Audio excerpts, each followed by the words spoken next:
What's up, everybody? Today, I want to share with you a little strategy that me and my friends have been using in order to level up super fast in Call of Duty Warzone. Now, this is going to get you XP for your operator, for your main level. It's going to get you weapon XP for leveling up your weapons.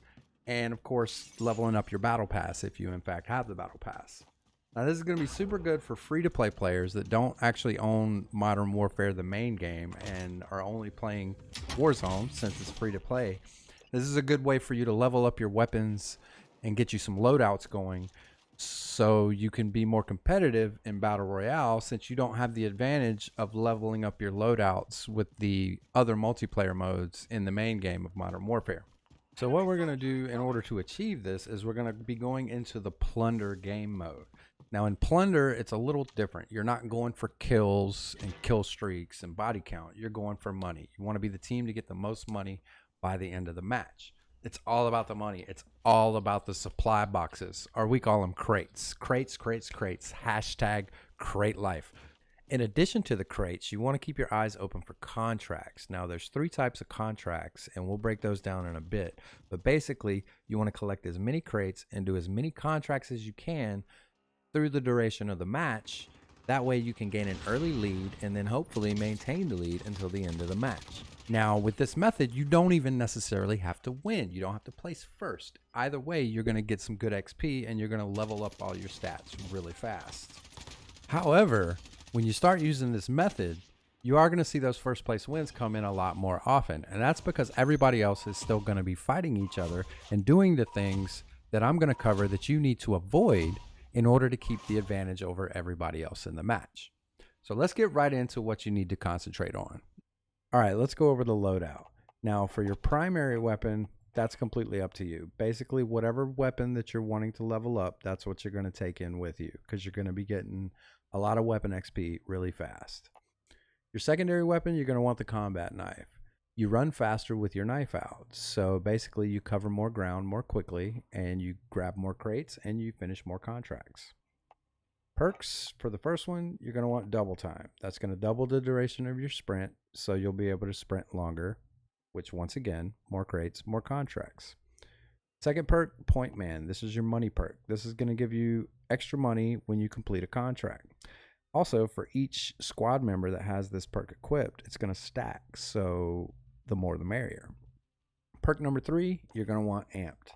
This gives you a faster weapon swap. It also does the rocket launcher reload speed, but we're not worried about that. We're running with a knife. So basically, when we're running around grabbing crates and someone drops in on us, we'll be able to pull our primary weapon out faster. Also, when you're doing contracts, the weapon you have in your hand when you complete the contract is what gets the XP. So if you're running around with your knife about to complete a contract, you can whip out your primary and get the XP for the weapon you're trying to level up.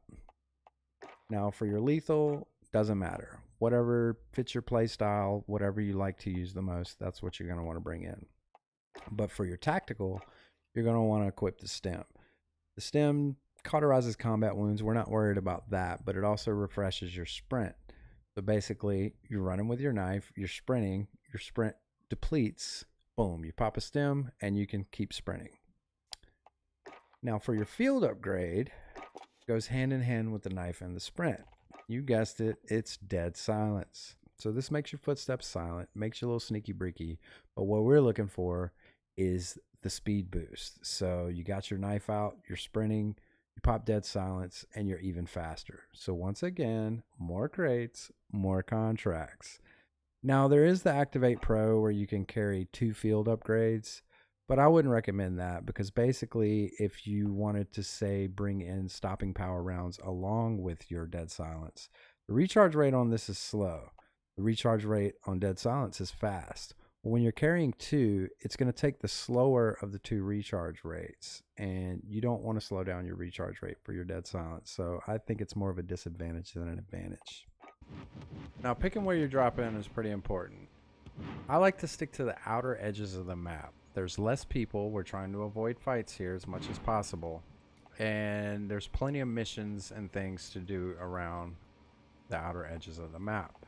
There's also lots of buildings to loot for the crates while you're in between your missions or en route to the next objective in your mission. So basically, we're going to look for either recons or scavengers. We're going to stay away from the bounties because it's basically a waste of time. You're going to have to hunt somebody down, and then you're going to have to win the gunfight when you could be collecting crates and completing these other contracts and making money. Because remember, the name of the game is money. More money, more XP.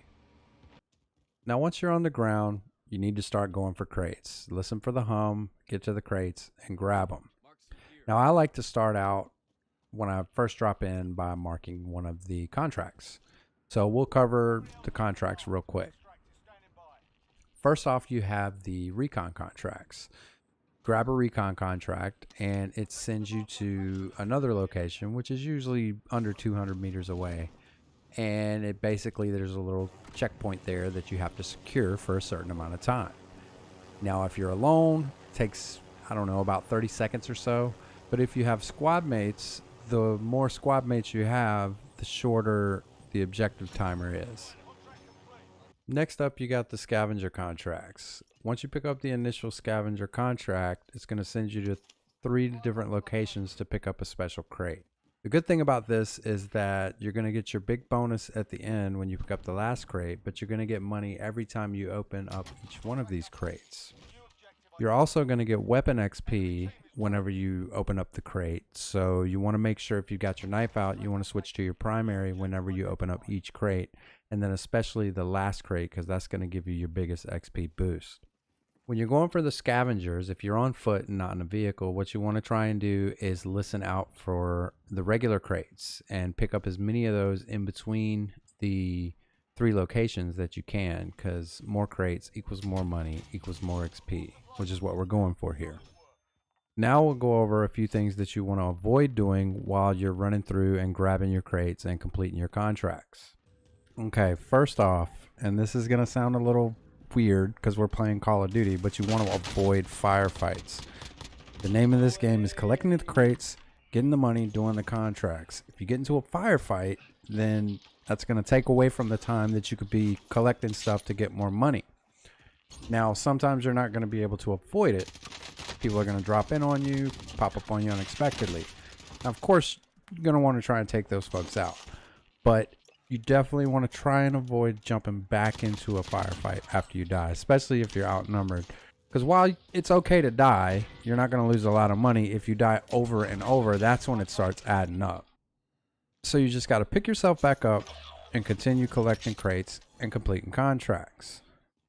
That's also another reason that you want to have Dead Silence as your field upgrade. Dead Silence is perfect for either avoiding or getting the heck out of there when somebody's already spotted you. You can sneak off pretty quickly and easily with your Dead Silence and running with your knife. Okay, next, and this is going to sound crazy, but you don't want to deposit your money. Just don't do it. It's a big waste of time and it draws a lot of unnecessary attention. Basically, when you summon this chopper, there's going to be a notification going out that somebody's about to make a deposit. Folks are either going to come in and try to kill you and take your money, or they're going to try and rush in and snag the deposit chopper for themselves. And a lot of times there's already people camping there waiting for you to come in because they just want to kill the folks that are trying to deposit their money. So it's best just to avoid it altogether. And a lot of times, depending on the situation that you get into while you're trying to deposit, you would have been able to collect more money just continuing to do the crates and the contracts than the amount of money that you actually might get deposited. So it's best just to avoid it altogether.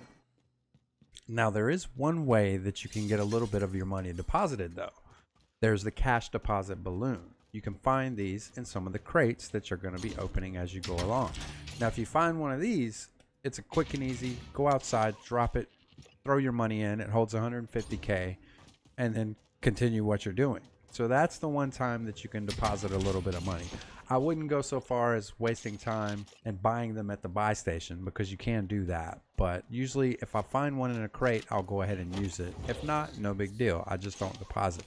One other important thing is that the deposit balloon counts as a field upgrade, so it's going to replace your Dead Silence. So make sure after you deposit and send the balloon away that you pick your Dead Silence back up, because you're going to need it.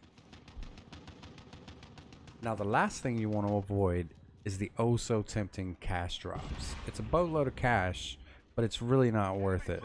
Either somebody's going to be camping it, or people are going to be dropping in all over you trying to get to it as well. And you'll see in the clip, even when it's super convenient and it drops right in your path on your way to another objective, it's best to avoid it.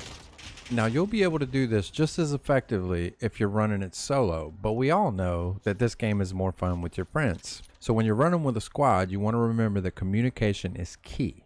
Basically, you want to land separately from each other on the map. That way you can cover more ground and get more crates, while one of your squad mates will concentrate on doing the contracts, or you can even alternate depending on who's close to the contracts throughout the match. Make sure to let everybody know when you're about to complete a contract also. That way everybody can switch to their primary and take advantage of the extra weapon XP. And for an added bonus, make sure to pop those XP tokens if you have them. I've had 60,000, 70,000 XP games when I've had tokens running, so that's always a plus if you've got them.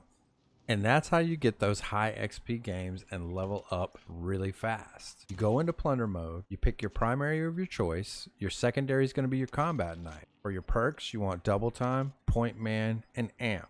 For your tactical, you want to equip your stem, and then you want dead silence for your field upgrade. Go in, be quick, be sneaky, avoid your firefights, and grab them crates. Do those contracts, and I guarantee you'll see a big difference in your leveling speed. You'll be able to max out your loadouts, get those officer levels, and max out your battle pass. So hop in the game and check it out, and let me know in the comments how it works out for you. And if there's anything that I didn't cover here that might make this work even better, then let's definitely talk about that. I'm always down to try a new strategy. So there you have it. Hopefully this will help you level up a lot faster in Warzone. And if it does help you, it'd be greatly appreciated if you'd hit that like button. And that's it. That's all I got. We'll see you in the next one.